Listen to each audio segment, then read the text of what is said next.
Hello, chess friends, and welcome to the of Chess channel, and welcome to a new series that we're starting today. Welcome to the Queen's Gambit Decline series. So the Queen's Gambit Decline is of course a response to d4 when you're playing as white. The first move d4, then of course black has many responses. In the previous series we have covered the so-called Slav defense. Now we're covering the Queen's Gambit Decline. It's of course a little bit different because in the main line of the Queen's Gambit Decline we're protecting our d pawn after a potential c4 move. We're protecting always the pawn with the move e6 instead of the c6 move that we have played of course in the Slav defense. It's a little bit different in my opinion. In my honest opinion, the Queen's Gambit Decline is much better to play because of one particular reason. In an early stage of the game we can say it, in my opinion, after move e6 you see still you have the possibility to play normal healthy moves, and the move e6 is a much faster development than the move c6 because with the move e6 we have already liberated this long diagonal for bishop to b4, then can be played knight to f6, bishop to e7, bishop to d6, then castling, and of course securing the king by castling, then even maybe to break through with a potential c5 move to really challenge white central control. So in my opinion, as I said, the Queen's Gambit Decline is slightly better than the Slav defense, also because of one other reason, and the other reason is in the Slav defense. Let's go back. After moves c4 and c6 you have taken basically the natural square for the knight. You would love of course to bring your knight on a good square here on c6. So that's why in my opinion, as I said, here e6 would be really the best way to proceed. Here after move knight to f3 we can go knight to f6, and here after move knight to c3 we have reached, I think, the most popular line of the Queen's Gambit Decline. This position has been reached millions and millions of times. And okay, we're analyzing now different lines, different ideas, different variations, different really sidelines of particular lines. So that's why it will be a complicated series. I think in my opinion it will be something that you have to study if you want to be a d4 player, or if you want to study this this opening from black's perspective, because there are really opportunities for white and for black, and this is one of the most equalish openings. So that's why I think if you want to study something, you have trouble to find a good opening as black, choose the normal Queen's Gambit Decline and you will not make a mistake. So today as an introduction video we're analyzing the so-called Harrwitz attack, and the Harrwitz attack is really a brutal attack and a beautiful attack against these types of structures. We're playing the Harrwitz attack basically from white's perspective. It's a popular line that's also played in top grandmaster level. I myself like to play the Harrwitz attack, and I had really good success with it because it's not so, in the beginning at least, it's not so hard to understand what's going on the board, but in the continuation of the game you should be familiar with some tactical possibilities by black, because black has in the beginning some opportunities to trick you into some wild lines, and I think you should be really familiar with this possibilities for both sides. So today, as we said, we're studying the Harrwitz attack with the move bishop to f4. That's the main issue for black. We're analyzing then also some different opportunities for black. So here in the continuation, after move knight to c3 we'll see many times this normal idea bishop to e7. So we're studying now this normal idea. In my opinion, when you see that your opponent is playing the move bishop to e7 instead of maybe bishop to b4, which would be the Ragozin variation of the Queen's Gambit Decline, we're analyzing of course also the Ragozin variation in continuation of the series. My recommendation would be then to go bishop to g5, because we're counter pinning here also the queen, and then we're still having a little bit of tension on the board. So that's why when your opponent is playing the move bishop to e7, when your opponent is not so playing dynamically here against this knight on c3, then you can play of course the move bishop to f4, and you don't have to immediately challenge your opponent's bishop here. You can of course try also bishop to g5. We're analyzing also this line. It's not a problem, it's not a mistake if you make bishop to g5, but bishop to f4 in my opinion much more aggressive because of this immediate attack, a potential attack around the square c7. Knight to b5 could be also then a long-term opportunity. So here most of the times you see castling by black, and in my opinion now the best way is to play the move e3. Now comes already a critical moment which you have to memorize, because now there are several options here for black. Black can play b6, back can play c5, knight from b to d7, or can play c6. In my opinion, c6 would be actually a transposition from the Queen's Gambit declined into the semi-Slav setup, because this would be sort of a semi-Slav structure, which we have analyzed already. So as I said, if you want to play the Slav, you don't have to play it like this. You can play the Slav defense immediately. You don't have to go into Queen's Gambit declined. So as I said, this would be sort of a three pawn structure here. It builds really this so-called semi-Slav structure. Now, in my opinion, you should be really familiar with this line, c5. c5 is the most aggressive way here for black to proceed. If black plays now something like a6 or c6, in my opinion, whenever you don't get challenged with the move c5, you should go into this line, simply fixing the pawn structure here with the move c5, and we'll try now a3 b4 idea. So we're analyzing also these lines. These are very tricky lines, and they are also equalish. Black has also opportunities how to play here, but we're analyzing today this move c5. So as I said, when your opponent is not playing the move c5 himself, you should play the move c5 in the next move. The only way to prevent this idea is maybe here from black perspective to play the move b6, and of course we're analyzing also this line, because these lines, it seems so that nothing dramatically changes, but actually these are new stories. These are really new ideas. After move b6, really the best way is to go c takes d5 to undermine a little bit the pressure, because in the continuation of the game, what black is hoping for is to get a dominant position than himself in the center with the move c5. So okay, let's analyze now this line c5. So as promised, we're analyzing some other lines in the continuation of the series. So we have now the move c5. My recommendation is now to go d takes c5, and we're analyzing now a great gameplay by Sergei Karyakin against Viswanathan Anand. So two former world champions and world championship challengers. Both of them have played against Magnus Carlsen for the world championship throne. Here, after move d takes c5, we can notice one thing. The most important thing that we have to notice, I think, is that the dark square bishop, pay good attention, these are tiny little things in chess openings that you have to be familiar with. After move bishop to e7, black's dark square bishop has already played once in the game. So now after move d takes c5, it has to play again, so it loses another tempo. On the other hand, what we're trying to do here from white perspective, we're hoping for, after potential queen to c2 move, that is my now the recommendation to proceed here, we're waiting, of course, black to play d takes c4. We don't want to rush with moves as bishop to e2. Then of course, after d takes c4, we would do the same like black did in the previous move. Black lost the tempo because he played already bishop to e7, and then with bishop to c5 he took another time with the bishop, so he lost another tempo. So that's why we're delaying the bishop's move. We're playing basically moves that we would have played anyway. So I hope you understand what I'm trying to say. So as I said, the queen to c2 move we would play anyway. We're trying then rook to d1. We're playing moves around this move bishop to e2 or bishop to d3. So we don't want to play with the bishop, because we're hoping for that black simply takes d takes c4, and then we can get out with the bishop with the tempo. It's a huge difference than maybe if you play something like, I don't know, instead of this queen to c2, if you play something like bishop to e2, then black can go like white did a couple moves ago with d takes c4, and again white has lost also tempo. So that's why you see the pawn structure is symmetrical, the whole position is symmetrical. So in my opinion, this should be probably an equalish line. So that's why we want to complicate things. That's the most important thing. After move queen to c2, we're complicating things. Now comes the tricky part of this beautiful Harrwitz attack. So what we have lost a little bit, as we said, we gained the tempo by delaying the move bishop to e2 or bishop to d3, but what we didn't gain, I think, is the king security, and the king security is now a huge problem, because that's something that black simply relies on. Black is trying now to attack white's king because white delayed simply the bishop's move, which would be in most of the times a natural move, because we want to secure the king by castle. So that's, I think, something that we should know about the Harrwitz attack.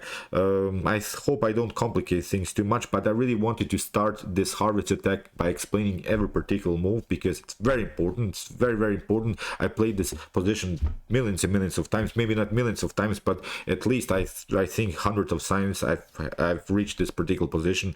You can also check out my games on Leeches. I played most of the times this Harrwitz attack against the Queen's Gambit decline, so I know at least something about it, and I wanted to help you out by really explaining you every particular move. So after move queen to c2, we have said we're delaying simply the bishop's move. Now black is trying attack further the center. Now after move knight to d6, really one of the best ways is to play rook to d1. You could now play also something like a3, but the problem is now if black could make now a huge mistake. Black could go with the move d4, and it seems so that it's a good move because it's obvious that black has secured the king by castling, so d4 seems like an aggressive move.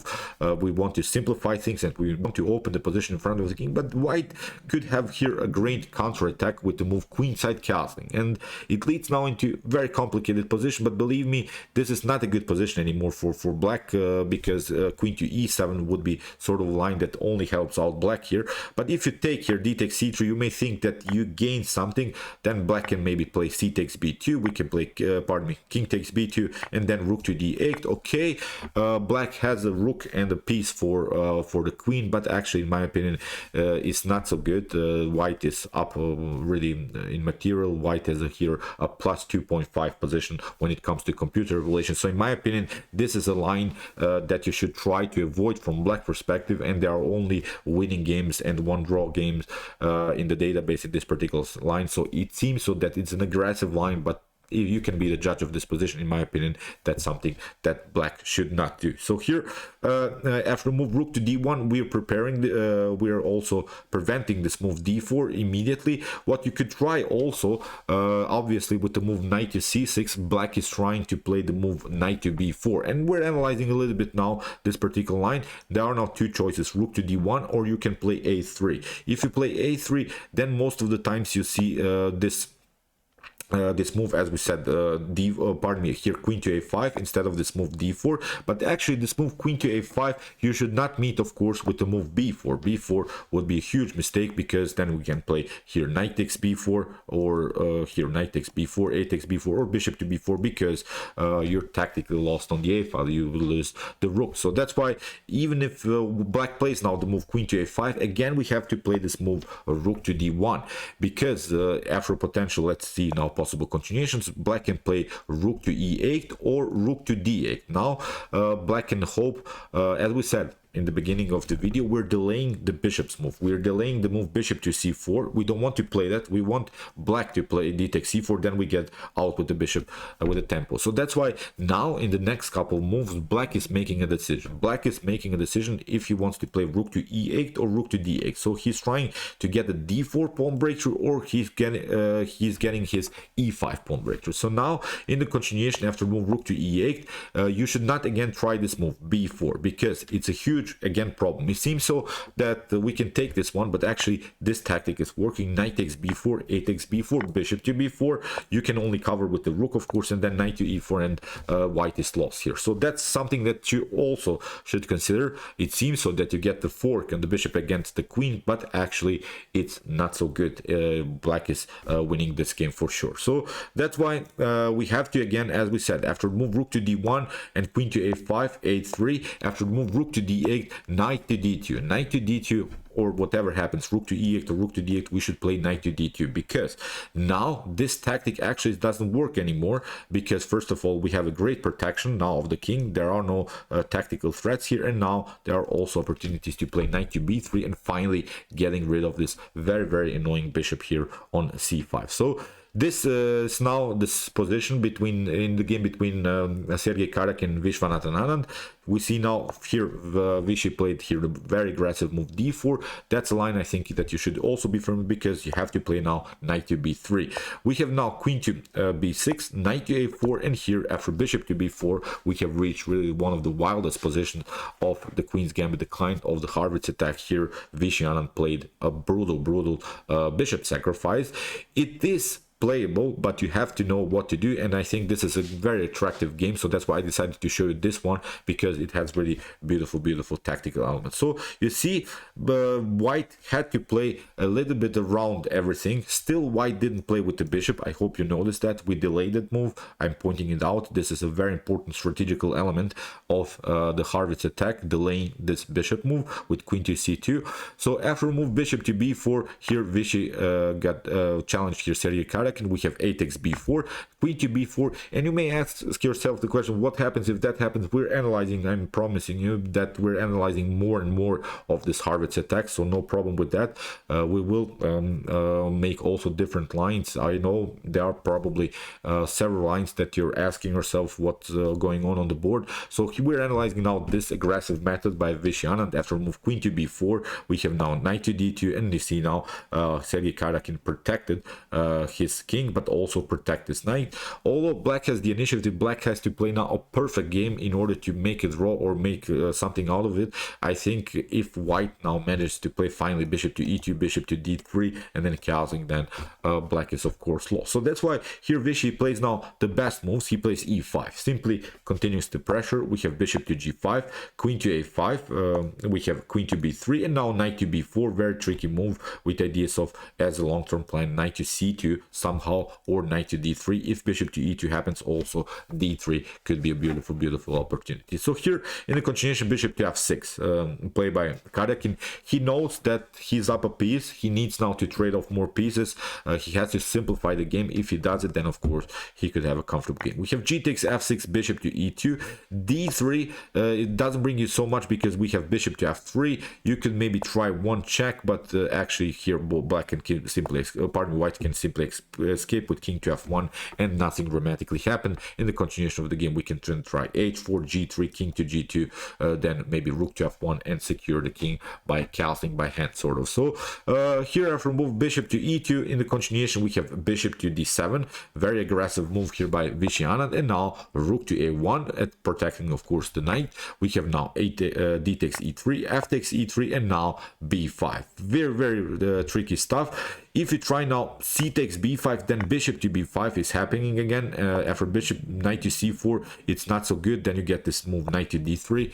That's actually the main issue, the discovered attack, so that's why you should be careful. So this would be probably the best continuation maybe here for black. But in the continuation after f takes e3 and b5, here Sergei Karakin made, I think, a good decision. He simply castled, and he's still in a good position, because what we can notice, although here the material is about equal, but the main problem is this f6 pawn. In the continuation of the game, knight to e4, knight to f6 could happen, and black could face also many tactical problems. And meanwhile, black has to finally take out this extra piece that white is here. So that's why here in the continuation we have b takes a4, and now you see queen to c3. Now Sergei Karakin finally regrouped.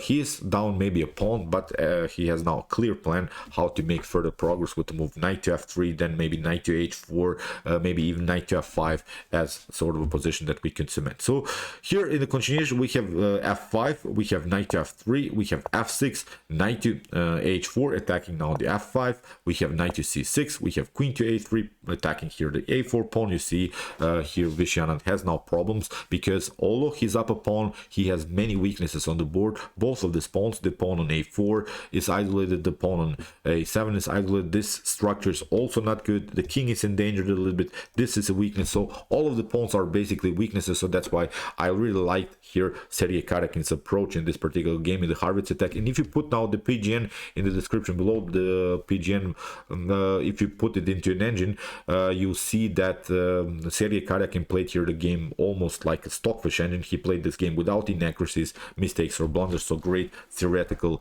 knowledge here by the Russian grandmaster. So after move queen to a3, we have now e4 by Anand. He's desperately trying to protect his pawn. We have now bishop to d1, we have knight to e5, and now bishop takes a4, queen to a4, rook takes rook, bishop takes queen, rook takes here the pawn on a4, and now finally this move f4, which here Anand tried to improve somehow, but in the continuation of the game here, very nice move by Sergei Karakin. He played a tricky move c5. He gets out of the range, and he has now the opportunity to grab all of the pawns. So here in the continuation we have f takes e3, rook takes e4, we have a rook to b8, rook takes pawn, and now h3, creating some breathing spaces. And again, Although here the material is equal, still of course Vishy Anand has a little bit a more endangered king, I think, with the move rook to a6. Here Sergei Karyakin continues the pressure. We have knight to c6, knight to f3. Here the rook comes into the game, now improving the king, and now also trying some perpetuals. Here in the continuation we have now rook to g6, and probably this game would end in a draw if both of these players would play the perfect moves. But you know, chess is a game of mistakes. Who makes one mistake will probably lose the game. Unfortunately for Vishy Anand, after move rook to g5, knight to g7, we have rook to f6, covering rook to h6. Here in the continuation, king to e8, we have rook to h8, here rook to f8. Now again you see Sergei Karyakin's pieces are much more aggressive. Here in the continuation, after rook to d8, we have rook takes h5, and in this position Vishy Anand resigned because this was a huge mistake to step back from the defense of the rook, and here Vishy recognized that Sergei Karyakin has these two connected pawns, and in the game he resigned. But that's actually not the point of this game. I just wanted to point you out these tricky parts. In the beginning we have seen this fork ideas with b4 don't work. They are really aggressive, it seems so, but black has of course also this d4 ideas. Then we should simply queenside castling. As we said, this would be a very annoying continuation. Black can maybe try many opportunities. We'll cover them of course in the continuation of the series, but so far about the Harrwitz attack, I think we should know these types of ideas, these types of structures, and I think you can have a decent opening preparation while playing as white against Queen's Gambit decline setup, but also